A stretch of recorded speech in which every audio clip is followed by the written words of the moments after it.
Antes de iniciarmos a parte mais importante, presta muita atenção. Por que eu abri esses 2 capítulos? Todos vocês, jovens, não obreiros, obreiros, pastores, a todos nós, isso é muito importante. Se você não tiver conhecimento disso que eu vou falar, é melhor você deixar o seu ministério. E é melhor você nem se atrever a sonhar em ser um obreiro. Porque nós precisamos nós estamos chegando num ponto que a igreja precisa parar de brincar com o altar, antes que Deus perca a paciência e fulmine a todos nós. E agora eu não estou brincando. Nós precisamos entender o que é ser um sacerdote e um ministro. Nós precisamos entender e parar com esse oba-oba, parar de humanizar a Deus. Quando ele diz assim: não usareis o nome do teu Deus em vão, é exatamente o que nós estamos fazendo. E usar o nome de Deus em vão não é fazer uma piada com o nome de Deus, é muito pobre essa interpretação. Usar o nome de Deus em vão é envolver Deus nas nossas ações carnais, projetos carnais, no nosso humanismo. Queremos submeter a Deus a nossa condição de pensar, de agir, de viver. Não, meu irmão. O relacionamento de Deus e o homem é um só. Tira as sandálias dos teus pés, porque a terra que você pisa é santa. Foi assim que ele se dirigiu a Moisés. Moisés não conseguiu, não se atreveu a olhar para Deus, temia olhar para o Senhor. Não é isso que nós estamos fazendo, não. É temor e tremor. A Bíblia diz que tem demônios que têm postura diante de Deus melhor do que nós, porque os demônios creem que há um Deus só, e temem e tremem. E tem cristão que não teme nem treme diante de Deus. Você tem que entender isso aqui, porque no final das contas, nós não vamos parar num julgamento de galardão, tá? Ai, vamos ver o que vai ser meu galardão. Talvez o seu julgamento seja o da condenação. Profetizei em teu nome, fiz milagres em teu nome, abri comunidades em teu nome, fiz congressos em teu nome, curei em teu nome, cantei em teu nome, gravei CD em teu nome, fiz de torto a direito com teu nome. Você fez?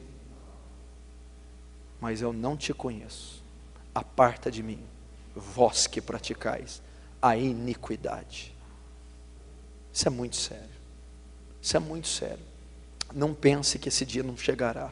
E a Bíblia diz que sobre os falsos profetas e os líderes de Israel, eu e os outros, haverá maior rigor para nós. Haverá maior condenação se brincarmos com o Senhor. Então, meu filho, eu acho que você deveria pensar bastante antes de integrar no ministério. Você já viu a responsabilidade de você assumir a vice-presidência de uma Vale do Rio Doce, de uma Coca-Cola, de uma Tramontina, de uma Philips? Se assumisse a presidência ou a vice de uma reitoria, de uma grande universidade, seria uma tremenda responsabilidade. Mas nenhuma responsabilidade compare-se à responsabilidade do sacerdócio cristão. Porque enquanto todos esses cargos de altíssima importância lidam com algo terreno, você, simples obreiro, está lidando com almas eternas, que não têm preço, que não se limitam a este século. E Deus vai pedir a conta de cada uma delas a você no dia do juízo. Por isso eu li essas duas coisas. Por que eu tenho que saber isso antes de saber sobre o ser obreiro? Porque o obreiro tem que saber que ele lida com duas coisas, para ele ter temor. Primeiro, a Deus. Segundo, as almas. Primeiro, a Deus. Nadab e Abiú eram dois obreiros, eram dois sacerdotes. E a Bíblia diz que eles foram exercer o ofício deles sem condição. A Bíblia não diz, é engraçado que essa característica de Deus ninguém prega. a ira de Deus, o juízo de Deus. Sabe o que Deus os fez? Não os colocou de lado, não deu uma penitência a eles, os matou. Fogo estranho, matou Nadab e Abiú, os filhos de Arão, da tribo de Levi. É assim que Deus enxerga um obreiro despreparado. Então por que Deus não me matou ainda? Está morto espiritualmente, faz tempo. Então primeiro eu tenho que entender que o ministério, em primeira instância, em primeiro lugar, ele é para Deus. Ele não é feito para o homem, nem para uma instituição física, civil, filantrópica. É feito para o céu, é feito para o eterno, é feito para aquele que escreveu as leis em rochas, é feito para aquele que criou os céus e a terra com o sopro da sua boca, é feito com aquele que é alicerçado em juízo e justiça, é a base do seu trono, o Salmo descreve. É aquele que está num trono de glória. Define para mim a natureza do que é glória. Traz uma definição para mim do que é glória. Deus é um Deus feito de glória, não há definição. Deus é santo, significa ímpar, separado, justo, totalmente envolvido em outra esfera, infinitamente superior à sua. Então, em primeiro lugar, o ministério é exercido a Deus. Deus, o Todo-Poderoso. O ministério não é feito para nós, igreja não é aberta para nós, o título não é para nós, não tem nada do homem quando diz respeito ao ministério, porque dele e por ele e para ele são todas as coisas. Glória, pois, a ele eternamente, amém. Então, é para ele, não é para mim, não é para você. O púlpito não é uma vitrine, não é uma exibição do seu talento vocal, musical, teológico, escatológico. O púlpito é nada mais do que a referência de um altar, e você simplesmente é o sacrifício depositado nesse altar. Eu tenho que ter esse entendimento. Então é para ele.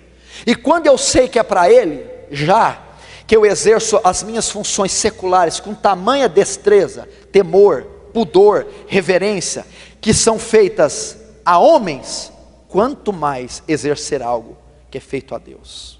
Quando você se dirige a uma autoridade em Brasília, você não vai com qualquer roupa, senão você não é atendido. Você não usa qualquer vocabulário, senão você não é ouvido. Você não se pronuncia de qualquer maneira a uma autoridade, senão você imediatamente é despachado. Agora, por que com Deus você coloca qualquer roupa carnal, imunda?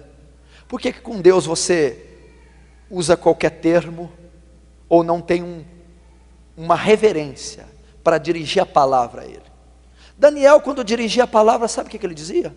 A ti pertence a justiça, a nós a confusão de rosto. Não conseguia olhar para o céu. Agora você, obreiro, pastor, diácono, ou aquele que quer exercer o cargo, se não tem essa visão de Deus, não o sirva, não o sirva. Procure algo secular para fazer, contribui com a sociedade, com o governo, com a cidadania, mas com o céu não vai ter contribuição da sua parte. Moisés chegou lá escolhido, um homem que Deus tratava face a face. Você não está entendendo. Tira a sandália, você é uma criatura pecaminosa. Por mais que eu abunde em graça e misericórdia, você continua sendo o que é. Então essa é a relação. Então esses louvores falam, olha para mim, beija, me abraça. Isso é carnal, isso é antibíblico, antiteológico. Isso não existe. Isso não existe em hipótese alguma, jamais vai existir e não há como refutar. Deus não olha para ninguém como olha para uma mulher, olha para mim, me beija, isso não existe. Me abraça, quero sentir seu cheiro, colocar seus sapatos. Que conversa é essa? Que conversa é essa? Moisés não colocou os sapatos dele, não beijou ele. Que conversa é essa? Então essa é a visão de um Deus terrível. Por que eu vou dizer do terrível? Porque o de graça e misericórdia você está cansado de ouvir. Deus é amor em 1 João. Só que em Salmo 7, você já leu que Deus é um Deus que se ira todos os dias? Você já leu no Salmo 7 que ele já desembanhou sua espada e se o ímpio não se converter, ele vai matá-lo? Você já ouviu dizer que quem manda para o inferno não é Satanás? Não temeis quem mata o corpo. Antes vou dizer a quem devais temer, temei antes aquele que tem poder de fazer a alma perecer no inferno. É Deus que envia o inferno. Você acha que o diabo vai mandar no inferno? Você acha que o diabo tem alguma coisa? O inferno foi criado para ele, para o suplício e a ira ser lançada sobre ele. Então o diabo está no mesmo âmbito dos sofredores. Sabe por que o inferno é terrível? Porque a ira do cordeiro será despejada nele.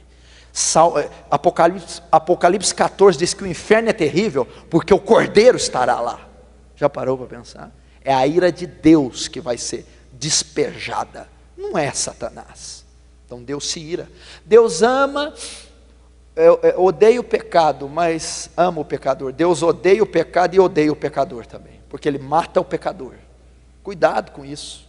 Isso aí é interpretação neopentecostal, contemporânea, triunfalista. Nós devemos entender a mente de Deus. Nós estamos no tempo da graça, Deus não age daquele jeito mais, porque lá em Números, com a murmuração do povo, o que Deus fez? Abriu a terra e engoliu 250 israelitas vivos, Datã, Corá e Abirão, mandou. Deus matou com um anjo só 180 mil dos exércitos da Síria. Deus aterrorizava. O Deus da graça não faz isso. Ele não faz não. O Deus da graça, eu vou te dizer que ele é pior do que o da lei. Porque o Deus da lei fala que se você adulterasse, morria a pedrada. Olha que Deus terrível. Agora o Deus da graça diz que se você só olhar, já adulterou. Qual que é pior? O outro para morrer tinha que pegar na cama. Não, o da graça, só olhar. E aí? O da lei diz que se você matasse, teria que morrer, olho por olho, dente por dente. O da graça não, diz que se você aborrecer um irmão, já é homicida. Qual que é pior? Então acho que você não entendeu sobre o Deus da graça e o Deus da lei. Porque se você tem uma barreira com um irmão que está aqui, você é homicida. E sabemos que nem homicida tem parte nele, a vida eterna. Esse é o Deus a qual você vai servir se você se integrar ao ministério. Ou é o Deus que você está servindo? Cuidado. Segundo, se eu dizer ao pecador que ele vai morrer, suas ovelhas, seus liderados, que você cuida a uma congregação, uma rede. Ímpios, pessoas. E tu sabendo disso não adverte, ele morrerá pelo pecado dele. Mas o sangue dele, da tua mão requererei. O que eu aprendo aqui, antes de ser um obreiro? Primeiro, temor a um Deus terrível. De amor, sim. De misericórdia, de graça, sim. Mas de justiça e juízo.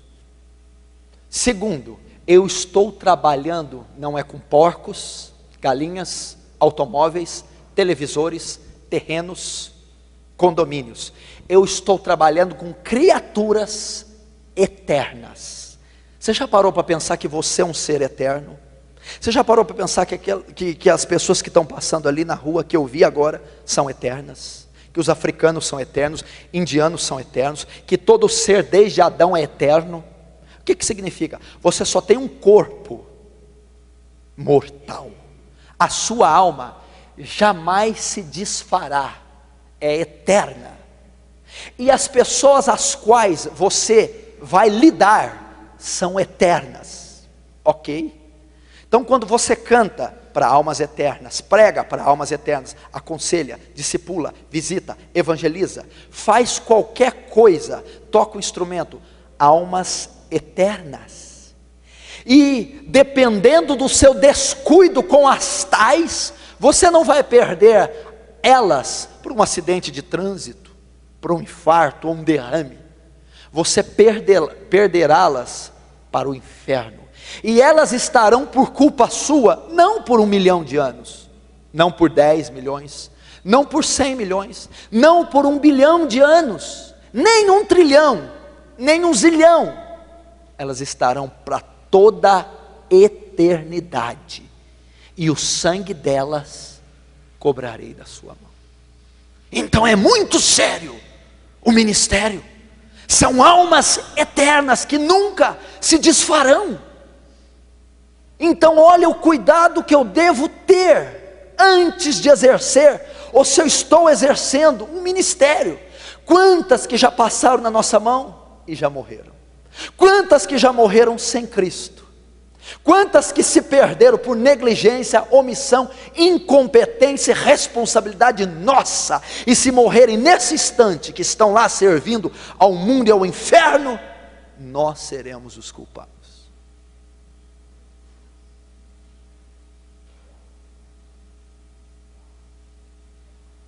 Achando que é brincadeira? Deixa, vai assistir a televisão. Fica influenciado pelos programas evangélicos brasileiros. Fica influenciado. Você acha que aquilo é evangelho? Você acha que aquilo é método de ministrar louvor? Método de compor um louvor? Método de ser um instrumentista, um pastor? Uma campanha, uma cruzada é daquele jeito? Aquilo está ligado a marketing, merchandising, política, parlamento, maçonaria, popularidade, ramificação da placa. Não tem nada a ver com o evangelho de Jesus Cristo. Meu irmão, você não tem ideia, esses líderes, o que será o trono do julgamento para esses homens? Você não tem ideia. Deixa eu dizer algo aqui, está tenso, né? Tá forte, mas é para ser assim. Deixa eu dizer uma coisa aqui. Você acha que o julgamento de Adolf Hitler vai ser feio? Adolf Hitler foi responsável pela morte de 6 milhões de judeus. Mussolini, Stalin, Marx, Lenin, Joseph Mengele. Você acha que vão ser responsáveis? São os maiores assassinos que essa terra já teve. São as pessoas da pior espécie. Mas deixa eu te dizer uma coisa, o julgamento deles não vai ser tão árduo como o julgamento dos falsos líderes. Por quê? Porque esses aí só mataram corpos. Creio que Hitler levou muito judeu para o céu, porque enquanto estavam nos campos de concentração sendo torturados, estavam clamando Yahvé, estavam se arrependendo e clamando por misericórdia. Matou corpos. Agora esses líderes diz ao pecador que está na profanação e luxúria que ele deve continuar como está, enganando-o e mandando para o inferno. Então esses falsos líderes, enquanto Hitler matou milhões de corpos, esses aí estão matando milhões de almas. E aí? Ensinando um falso evangelho, uma falsa doutrina, um fogo estranho. Não queira, meu irmão, sonhar como vai ser o dia do julgamento para esses leões de chácara, para esses falsos obreiros e falsos apóstolos, porque eles vão dar conta de cada alma, porque a Bíblia diz assim: ai daquele que fizer um só desses pequeninos se desviar do caminho, seria melhor que amarrasse uma pedra com uma corda no pescoço e lançado no fundo do mar. A palavra do Senhor diz isso, e eu tenho que ter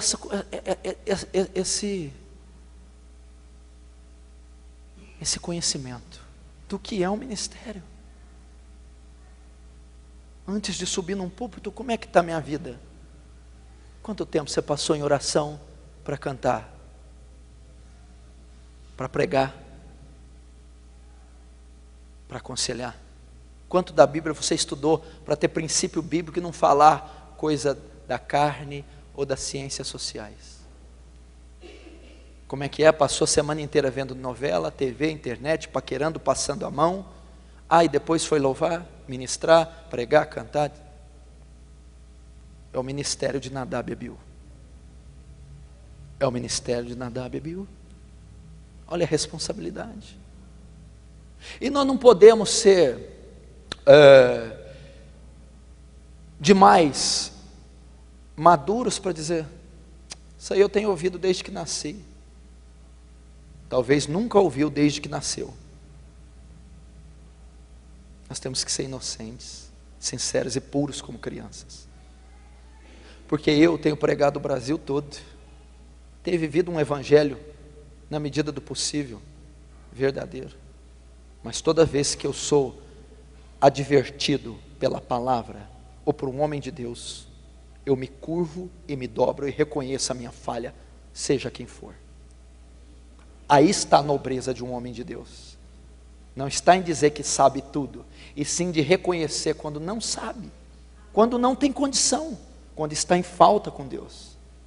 Quando diz, tenho que rever minha vida, porque o meu ministério até hoje pode ter sido feno, palha, restolho, vai queimar pelo fogo, não é pedra preciosa, não é ouro, está edificado sobre a areia. Porque não adianta você ter quantidade e você não ter qualidade. Então é preferível ter uma igreja com 1000, só com um salvo, ou uma igreja com 10 e 10 salvos? No final das contas, a igreja de 10 prevaleceu sobre a de 1000, porque tinha um pastorzinho humilde, apto, na frente dos 10. É isso que é importante. Quem te disse que Deus está ligado a números? Quem te disse que Deus está ligado a números? A Bíblia diz assim, escuta esse versículo: ainda que Israel seja como a areia do mar, só o remanescente será salvo. Porfiai por entrar na porta estreita, porque são poucos os que vão passar por ela. Jesus já profetizou 2000 anos, nem que você quiser, você muda essa profecia, nem que você chamar uma construtora para largar a porta, para tentar passar mais gente, não vai passar. São poucos os que passarão por ela. Ele não está ligado a números. Pare com a numerolatria. Eu preciso crescer, eu preciso. E essa numerolatria tem acabado com a igreja brasileira, porque todo mundo quer crescer, e estão como um rolo compressor passando por cima dos princípios bíblicos e teológicos.